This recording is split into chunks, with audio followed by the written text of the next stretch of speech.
And he went straight to HR. One of them went to the doctor afterwards. Oh, no. Are to you get serious? checked out. He was like, yeah, I just feel kind of numb. I said, I think you're just embarrassed. Did the other one go into the table and try to cut his forehead so it looked like it bled? I've never been on an acoustic chair, but an electric chair seems to be more of a weapon. And I don't know why I said that. And then he's... It's the We'll Fix It in Post podcast with Gnarly Charlie and Rick McNeil. We'll Fix It in Post is live in Exeter today for the free concert series, and we've got a lot going on. We need to talk about the thing that always happens in threes. Yes. And then also, we're talking about Yosemite and where our next free concert's going to be. And we should probably say our names. I'm Rick McNeil. I'm Gnarly Charlie. Yeah, you're going to love it. Also, when we tell you some backstage stories that probably shouldn't be on the radio, but we'll do it in the podcast. You know what's crazy when this is going to be weather? We don't have to fix it in post. We don't have to fix the weather in post. What a great day. I mean, we have done, I can actually tell you that I've done, since I've been at KJUG, I've done 87 free concert series shows. Holy moly. Right? That's a lot. This is actually, I think, 88. I get back to my office, I can check, but we've never had 89-degree weather. This is my first repeat. I was here for the Exeter show last year. Yeah. And now we're here this year. So I feel like I've grown. Yeah, I'm excited about this show because this really feels like us. I was really excited when I found Cece on a playlist, and I went and saw her in Napa, and I know that I've talked her up so much to you. I just thought she was amazing. And for her song, she comes off just so Miranda Lambert punch you in the face tough. But when you talk to her in person, she's got a cute accent. She's small and little and docile, I would say. Docile. What woman doesn't want to be called docile by some guy that you just met? If you see the video, you will not fight her. I guarantee it. I guarantee it. She's scary in the video, huh? Yeah. She's intimidating. Yeah. I love that. And then In Cahoots feels like us because you've just spent a lot of time with them and some great things have happened. Yeah, I got to go to Nashville with them for their showcase. And you know what? I felt like you know when you're a little league dad, you're not really doing anything, but you're proud of them and you feel part of it. Yeah. That's what I felt. I felt like they earned their way on with our showcase, you know, and our big contest. And then to see it go to fruition all the way through was pretty cool. Spell fruition. I can't even say it, let alone spell it. So you went to Nashville. I went to Nashville. And you went to AJ's and you got there early. So Hector, make a note of this. Charlie was early for the event. Crazy. I don't know what happened. I actually missed the time change. You know, I would have been late if it was California. But then, so Charlie calls me. He goes, "I'm at Alan Jackson's bar," and I said, "Great." He goes, "Nobody's here," and I'm like, "Oh, they're not there yet." And he goes, "No, nobody's here. It's closed." It's closed. I'm the only one here, and I'm in shorts, and it's pouring rain. But it was a hot rain, which is. Like, they have hot chicken, they have hot rain. Yeah. It's all in Nashville. That's great.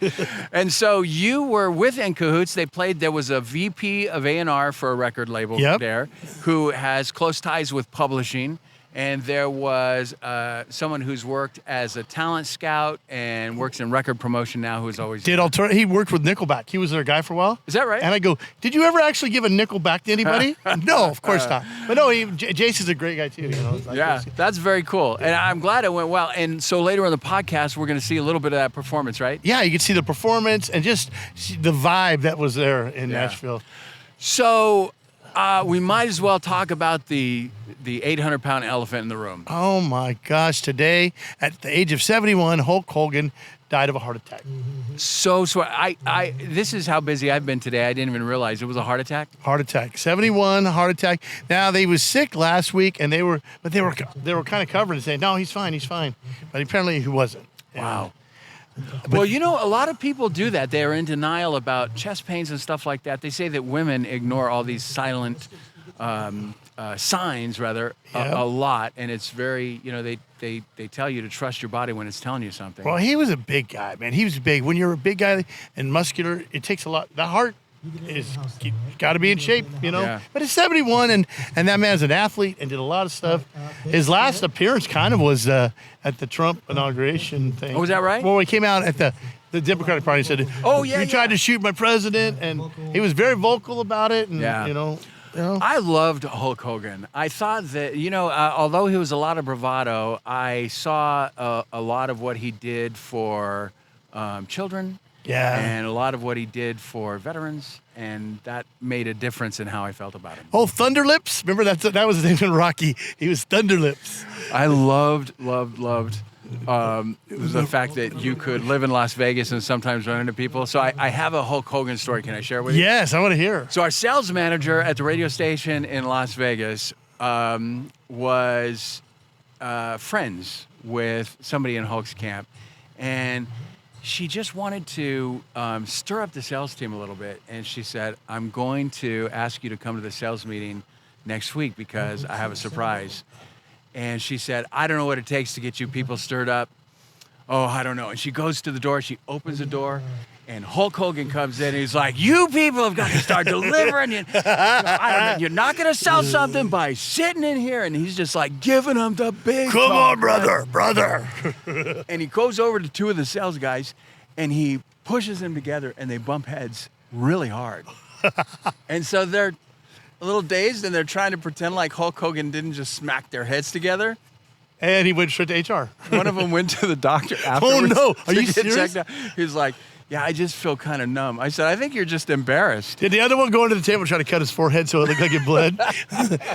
Anyways, that's the closest I've ever come to Hulk Hogan. But I thought that was great until, the concussion part. Well, but it's so crazy how he will forever be linked with Ozzy Osbourne and Theo from the Cosby Show. Yes. I mean, it's weird how that works when celebrities die within a certain period of time. The three thing. We're always The three. looking for the three Yeah. thing, but this time it was very, very evident.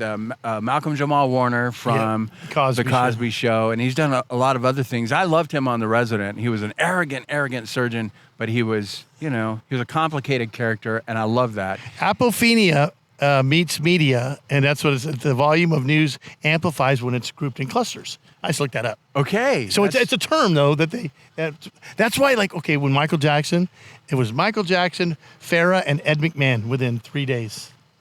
Wow. That was in 2009. Wow. And then David Bowie, Alan Rickman, and Glenn Fry. That was in 2016. I don't know, just a few. Okay, but back to this week, Yeah. I told my story about Hulk Hogan. Why don't you tell your story about Bill Cosby? About Bill Cosby? I don't remember much. I just took a drink, and that's all I remember. I remember he said, I'm sorry I brought it up. I'm sorry I brought it up. I remember I like to put the pills in the people. Like, what? What did you say? Where are you?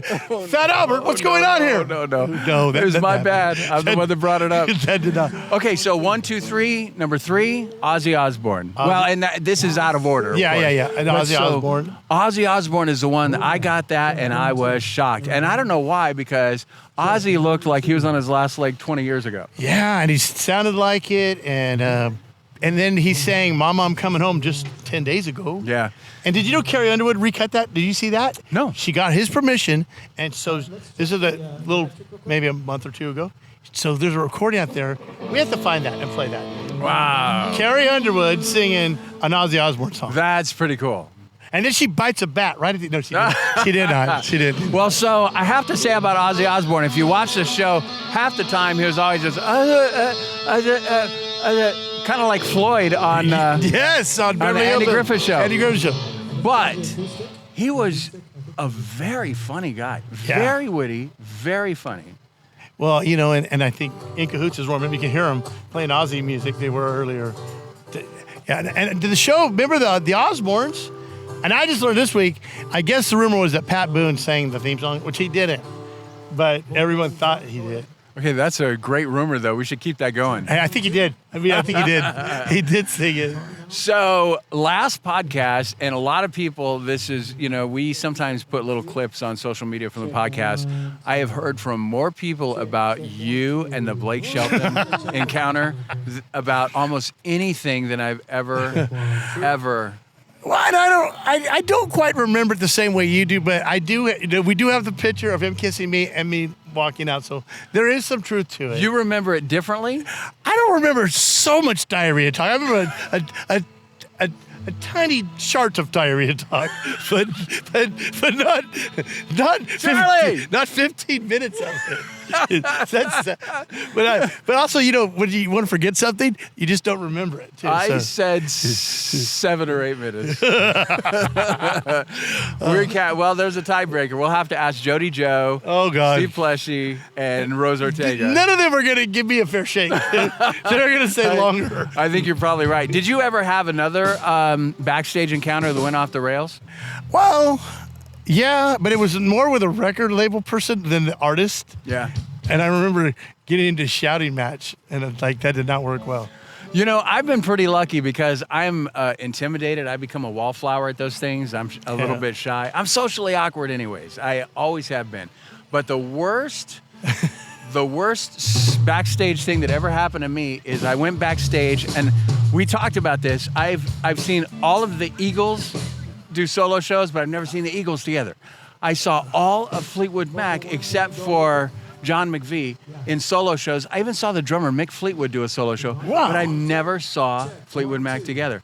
Well, anyway, so Christine McVie, Warner Theater, downtown Fresno. Hi, nice to meet you. I'm Christine. Hi, I'm Rick. I knocked over a bottle of wine. It went across the table and onto her pantsuit. Oh, okay. I do remember one right now. Eric Burden from The Animals and War. I was supposed to introduce them in Tower of Power, and I went to say something, and he goes, "Who the hell is this kid? What's he doing back here?" And I'm like, "I'm here to introduce you." Well, get the hell out of here. It was like he did not want me there at all. Wow. And I go, "What is it good for? Absolutely nothing. Say it again." I remember one show. It was an oldies act. It was the Turtles, right? Okay, all right. One of the guys from the Turtles had a backpack, and being in the music business, what it means when a guy has a backpack and he takes it on stage with him, doesn't want anybody else to hold his backpack, will not leave it behind. There's something in the backpack. Rare coins usually, right? Yeah. I got too close to his backpack, and he started yelling at me. He did not like that. Yeah, he did not like that. There is a great story that I've been telling people for years. A guy by the name of Gary, I won't say his last name, who used to work for MCA Records. Back in the 80s. I know who he is, but I won't say it either. Debbie Gibson was an artist on MCA Records. And they had a bunch of people out to the house in Long Island, Debbie Gibson's mom's house, and they were going to play some new music for them. It was a big party, and it was a big deal. He went into the bathroom at Debbie Gibson's mom's house. Yeah. And I don't want this to turn into a Blake Shelton story, but he blew it out. He was finna blow it up. Yeah. The bathroom was absolutely, and you can guess what happened next, right? I think he's alone now. The toilet would not flush. Oh, of course. The toilet would not flush. And then it started to overflow. And then, you hear this at the door. Is everything okay? Somebody in there? The best thing I ever heard in my life was the end of the story when Gary told me, I'm like, what did you do? He goes, I went out through the window, got in my car, and left. He left. He left. Had to leave. Out through the window, leaving some kind of wasteland behind in Debbie Gibson's bathroom. Well, a lot of the artists, they open their homes for things like that. And I remember, I always wanted someone to do the marble trick where you fill the medicine cabinet full of marbles just to see if anybody's snooping. And then they open it, and the marbles go everywhere. I've never seen that happen. But I do have a story about stealing from Billy Ray Cyrus. It wasn't me. It was Brad Chambers. Brad Chambers, who used to work at KNAX in Fresno, actually hired me to do my first country job. So you'll love this, Brad. It's a great story. He was at Billy Ray Cyrus' house, one of those program director things, and there was a CD on a desk that said something, and he grabbed it, stole it like a demo CD, and he took it and put it on the air and played it. No. Yes, and then they lost their minds. I just can't imagine having the gonads to do that, but it wasn't Achy Breaky Heart. That's amazing. But a new Billy Ray Cyrus song had been released. Wow. And he stole it from his house and then put it on the air. That's a big deal. Yeah, well, it used to be a much bigger deal when records leaked. Yeah. Right? It was a huge deal. We used to try in radio to get a hold of records and play them before the competition did, right? Some of the leaks. And I heard a great story about a record leak that was on purpose. And it was because a certain diva who was married to the CEO of the huge company she was recording for. She has a really high voice. She left that company to record for another company. And when it was time for her to put out her album, her debut album on that label, her ex-husband CEO called somebody and had them leak, I'll just say it, a J-Lo record. Oh, wow. And ruined this diva's huge release plans. Oh, that's stuff crazy. It happens. That is some petty stuff, bad stuff. Yeah. That, you know what? The business has changed because now it's streaming, but they can there's a way to tell when something's, how many times it's been streamed illegally. They know, they put a tone in it or something. When you play something now, it immediately, there's a computer that registers it. Everybody at the label gets an email. Everybody who's in that department gets an email. You cannot play something without somebody noticing it. I worked for a program director once who you've heard of C&Ds, cease and desist. Yep. Do not play that record, you're not authorized to play it. He had them framed and on his office wall. Oh, that was his, I only got one cease and desist ever in my life, and it was from Warner Records, and it was because I got a hold of an unfinished version of Music by Madonna. Really? And I played it every song for almost an hour. The fax came in, it was a C&D. My general manager came down, he said, "Rick, what are you doing?" And I said, "Nothing." And he said, "Stop." And I said, "I'm stopping." So what? But the damage was done. Right. Well, you know, and it's weird. In the day, back before computers and everything, they did ASCAP days or BMIs, and that's where it was like 2 days or 3 days a year. You had to write down every guy who wrote a song, and that's how they got paid. But now, because of the computers, the tones are in there. Everyone is getting the proper money, at least. Yeah. You know, it's easier to track, I guess. Right. Things are better for the writers. Things are better for the artists these days, and I think that's important. And there's no what we would call paper ads where you say you're playing a record, but you don't, because computers measure how much you're playing it now. And they invented companies to do that because people lied. Yeah. Yeah, I'm playing it. Yeah. You ruined it for everybody. Played it 9 times. Because I used to, one of my DJ tricks at night when I was doing a request show, somebody called, they request, let's say, Achy Breaky Heart. 20 minutes later, "Did you play it yet?" So I know they weren't listening. I go, "Yeah, I just played it." "Oh, I was in the shower." I'm like, "Oh, man." I know. You learn a lot about people really fast when you work overnights. Oh, yeah. Okay, so one of my DJ tricks from overnights is because I used to be a smoker. And I think it's one of the best things I ever did was quit smoking, right? But when I was a kid, I smoked. Was this overnights, though? Were you a midnight toker? Overnights. And you would go, if you went in, I would start a 6-hour shift without a full pack of cigarettes. I would be mad. I'd be like, "Oh, I'm going to run out." I had a panic, smoker's panic. But there was a shop and go down at Maple and McKinley. And you knew? Did you have it timed out? If I put on Earth, Wind, and Fire Reasons to Believe, that song was 8 minutes and 49 seconds. And I could jump in my car, go down to Shop and Go, get a pack of cigarettes, maybe even a stick of jerky, and be back by the time that song was over. Mine was Garth Brooks' Friends in Low Places live version with the third verse. They got 7.5 minutes on that one. 7.5 minutes. And I trained one of my girlfriends to hit the next button to where I go, just hit this when it stops. So that gave me 14 minutes. Yeah. And then she didn't know it. She had to push the thing up. So she had it played, but it was turned down, and I'm getting hotline. You know, on our next podcast show, we're going to have some girlfriends in the studio stories. Oh, God. Oh, yeah. That was something also that mattered on overnights. Well, I mean, you got to think, though, in those days, remember, you had to play the CDs. You had to actually play the songs individually, where now there's a lot of computer help, and it's I don't know. I don't touch a record or I don't touch a CD. I hit a mouse. I got multiple mice in the studio. Is it mice? Is there 3 of them?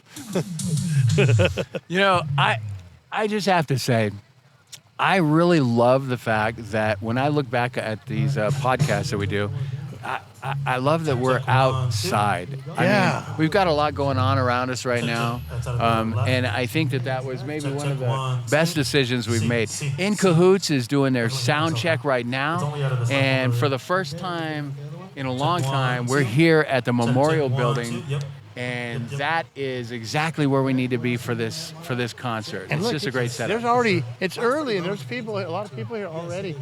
They don't usually hit sound check, you know. This is a great thing. So a good sign, yeah. You know, I do like the outside thing. I don't want to do the heights thing anymore. I think we're better grounded. We're more of a grounded show. Yeah. Well, we've got to figure out a way, because now we're giving away tickets for everybody to join us at Yosemite for the KJUG Country Campout. And Bob, I just got a text from Bob at Smoke and Barrel Firearms. He's going to be joining us. Nice. He and his wife Sandy. And her birthday, of course, is a week before, so they're going to be up there celebrating. Oh, that's great. So we're going to have a good time. And we're trying to figure out what is a good place to do the podcast at Yosemite, where we are, A, not at ridiculous heights, and B, safe from the bears. Well, what about Bigfoot's den or his lair? I like that. Oakhurst. There's Oakhurst. Or what about a nice poison oak patch? I like that too. There's so many things. The Sugar Pine Railroad. Sugar Pine Railroad. We're going to have to come up with something, but we're going to have a very, very busy time, because between, on the 15th, we've got our next concert after this one, which is going to be in Woodlake, and we're going to have Dylan Schneider. Oh, that's going to be good. Okay, man. So we've got podcasts coming. This is a lot of fun. So Dylan, we've seen him do a couple of shows, and we like the guy. Plus, he's fun too, right? No, you've been talking about him for about a year. You've been on him, and I love him. So Dylan Schneider's his name. Yeah, he's amazing. So this is going to be good. And then I guess we should go ahead and tell you, we just made the arrangements today. We're going to go back to Nashville for the CMA Awards, and that's going to be in a couple of months. Yeah, that's going to be awesome. And it gives us that inside edge. We get to meet some of the new artists and talk to some of our old friends. And I promise I will not bring up diarrhea to Blake Shelton ever again. I don't trust you. I don't either, actually. Should we break for a minute and enjoy these guys? Yeah. This is In Cahoots.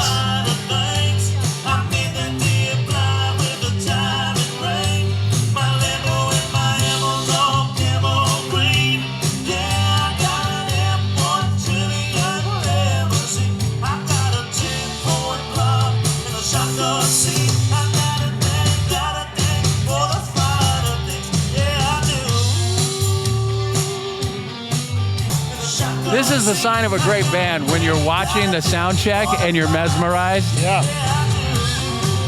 I mean, it's a Tejano rock is what it looks like. Yeah. They're calling it avocado country, or they're making their own genre. And they're okay with this avocado country. Yeah, they like it. Well, because it kind of gives that California feel to it, That's right. Yeah. Right. Gnarly country, I think that would work too, Might not work for them. Probably not. This is just the sound check. This is practice. This good.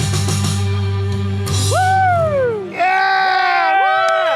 Woo! This is exactly why you should be at the Free Concert Series shows this year. So one thing that is a little bit different this year is that we've got more instruments on stage. Yeah, now how did you pull that off? I mean, honestly, last year, acoustic, which is great. Yeah. But I think full band is just a little bit better. I think there's great energy, and it's a fun night. It's a rocking night, and I'm really happy with it. I was thinking about acoustic versus electric, and in Killing You, I've never been on an acoustic chair, but an electric chair seems to be more of a weapon.